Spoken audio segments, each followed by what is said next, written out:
झोल बरसां शेयर कंदालू ख़बर। झोल बरसां सांगड़ रोड ते रोड हादसो बजड़ा फोत थिया आहिनि, 8 ज़ख़्मी थिया आहिनि।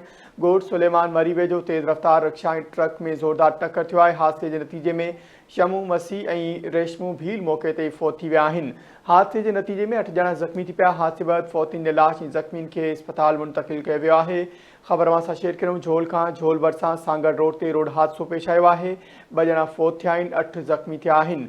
ॻोठ सुलेमान मरी वेझो तेज़ रफ़्तार रिक्शा ऐं ट्रक में ज़ोरदार टक्कर थियो आहे।